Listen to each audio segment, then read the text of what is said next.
Hey yo guys, what's up and welcome back to Two Toe Tags Metal Reviews, and today we're going to be doing our first impressions of the brand new album from Shadow of Intent titled Melancholy. Now this album, I can already say is a little bit special, because we've had so many comments telling us how insanely good this album is. I have never seen an album hyped up to us this much in the entire history of our channel. Yeah, like never.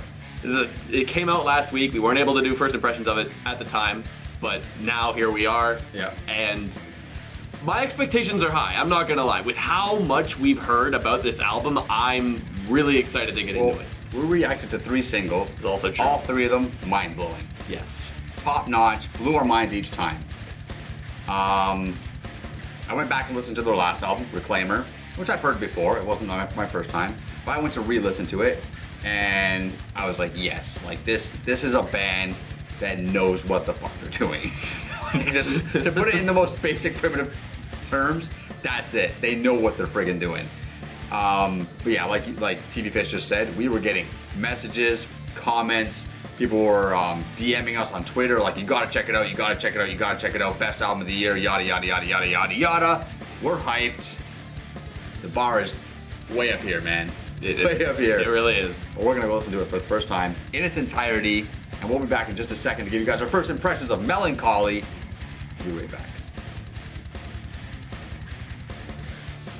Alright guys, we just listened to Melancholy for the very first time in its entirety, and I'm going to take the floor here to say this album was really damn good. Off of first impression, like, the hype, I understand the hype now, like it makes sense to me.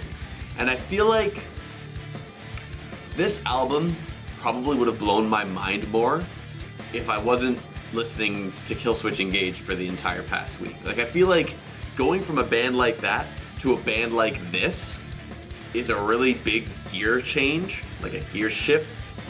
So, you know, I've had Killswitch in my head all week, and then now I'm jumping over to this, which is so completely different. It's a little bit disjunct, especially because I was enjoying Killswitch a little bit. So, you know, to kind of jump over to something else feels a little bit weird. That being said, I'm not saying I don't like this album. This album's awesome. Like, honestly, my lowest rated song is track number 4, Underneath the Sullen Moon. And the only reason that is because as I would listen to it, I didn't really notice many things that really stood out compared to everything else, because everything else was blowing my mind. So everything else was incredible. This one was just solid in comparison. So that's kind of, you know, to give you an idea of how good this album is. My lowest rated track is still totally solid. I just couldn't find things about it that really jumped out at me as compared to the other tracks. Now my highest rated track is track number 9, The Dreaded Mystic Abyss. This song is a 10-minute long instrumental track, and I gave it 1 point of a score out of 10 for every minute that it went, because oh my god, this song's insane. And dude, this song, they go nuts. They introduce so many cool musical ideas, they go in many different directions, and they go hard for 8 minutes straight. Yeah. Because normally in long songs, like 10 plus minutes, there you have whatever section, there's a calmer section, and then they bring it back in the end. Yeah. The main section is 8 minutes out of 10, which is a long time to be going nuts for, doing a bunch of different musical things. Then they break it down a bit for a bit, and then they bring it back up, but they don't do it like very suddenly. It just kind of morphs into something a little bit more energetic. Not as crazy as the first 8 minutes, but it was a perfect song. Straight up, it's a perfect song. Like, holy shit, that's a perfect song. Go listen to that song. Well, wow. Yeah. The Dreaded Mystic Abyss was also my highest rated song.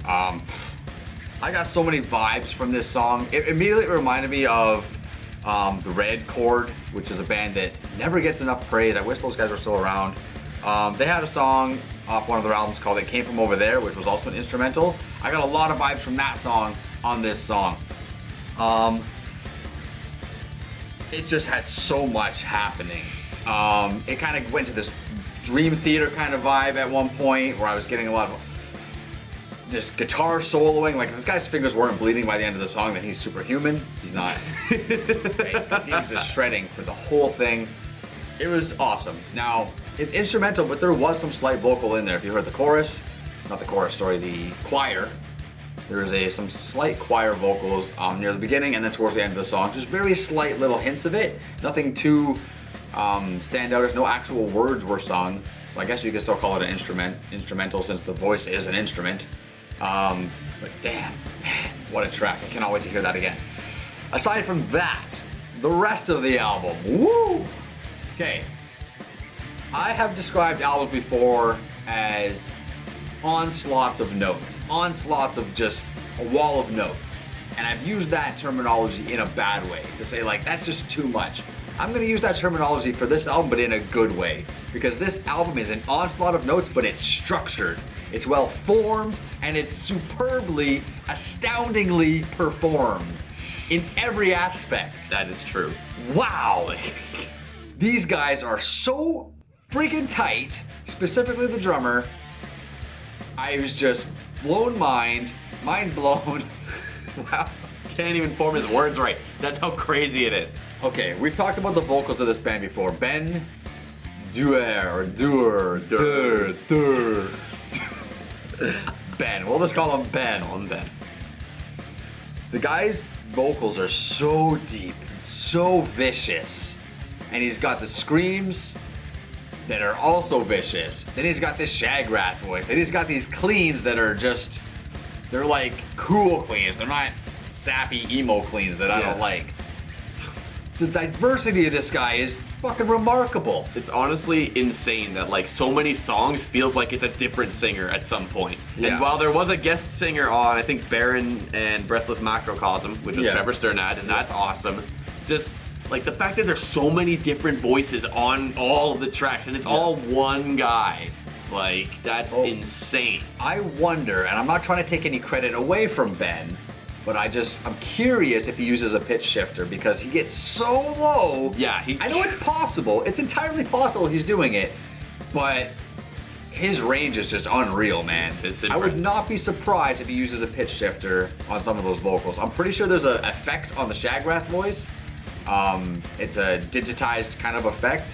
Yeah. But for those low notes, man, like if he's really doing those notes without any post-editing help, then wow, that's impressive. Just wow. The song with Trevor Sternad, I love Trevor Sternad. I love Trevor Sternad's voice. I love Black Dahlia Murder, but he did not add enough variety to that song to make his appearance worthwhile. Yeah, I felt similar. Like it felt like he didn't really like stand out in a way. He didn't add any extra elements. Like we're talking about Ben's voice and the diversity of the voice. Trevor Sternad just kind of blended in. We didn't need Trevor Sternad there. He didn't add anything. He just kind of was there again as well, kind of thing. Yeah. Which is all right. I mean, it wasn't bad because of him, but usually when you have a guest vocalist, that vocalist is supposed to kind of have its own element. And I don't find that he did. To compare, let's take a song like No Light Shall Save Us by Carnifex, which had Alyssa White Blues on it. Yeah. Her voice had a really good presence on that song. Right. Made it unique, and you could really tell it apart. But with this song, you really couldn't tell like which was Trevor Sternad because there's so many different voices. I could tell who Trevor Sternad was for sure, but I just struggled a bit just because there's just already so much happening vocally that it doesn't feel like it's really prominent. And you made a good point. Does it really need to be there with what's already present on the album? Honestly, at the end of the day, he's on the song just to promote the song. Yeah, I mean, it's still good. He's a popular name on the song. It's going to help spread the band around. Like, that was still one of my highest rated tracks. Like, it's a tie for my second highest rated because that track is still amazing. It goes super hard, and I literally wrote, how low can the growls go? Because they are down there. My second highest rated song was actually the last single we reacted to, Embracing Nocturnal Damnation. That's the song where I wrote a note, asking if the guy uses a pitch shift on his voice. But I got a lot of vibes from that song too. I got Behemoth vibes, Dimmy Borgir vibes, Cradle of Filth vibes. Like a lot of bands that I've loved for a long time, I'm finding these elements in there, and I like that. I like when I'm listening to a band these guys aren't new, but they're pretty fresh in the grand scheme of things. and it's giving me throwbacks to things that I loved when I was growing up. Yeah. Like, that's a cool thing. And now, again, that's one of those things that can be taken negatively. Like, oh, there's ripping off this, there's ripping off that. Ugh, I was struggling with that. I even made that comment to you. Like, this guy really sounds like Shagrath. I don't know how I feel about it. Like, it's nearly identical when you hear it. It's like, it sounds exactly like Shagrath. Yeah, like, maybe his tone can be different. Maybe he can just do something a little different. But no, it's Shagrath's voice. And the confliction is that I fucking love that voice. But I don't need two different vocalists to do it, right? Shagrath is fine. I'm not mad that Ben is doing it. It's cool that he is, but I don't know how to feel about that. Yeah. I like it, but I feel like I shouldn't like it because I feel like it's a ripoff. That's definitely something that's really going to take the entire week for you to like gather your opinions on, because you're so conflicted now. You're going to probably reach something by the end of the following week. Exactly. One more thing I do want to mention. Track number 7, Dirge of the Void, was the other song that was tied for my second highest rated. And man, I just like right off the bat, I loved the riff. I loved how it had a little bit of a melodic element to it. The guitars were fantastic, and the breakdown was nuts. And just the lead up to it, and just the way that it just flowed together is beautiful. Yeah, there's a lot of really cool structure to these songs, and the way the chord progression works, the way the verses blend into the choruses, and just everything, man. The shred riffing, the solos are ear bleeding. I mean, there's so much here, and it's really gonna take me the full week to soak it all in. Yeah, I'm really looking forward to listening to this album for the entire next coming week, and we will be back to give you guys our final review of Melancholy. So that's all we got for you guys today. Remember to like the video if you'd like to subscribe. If you are new to the channel, tell us in the comments below what you think. I'm TV Fish. And I'm Vile Self. And we'll see you guys later.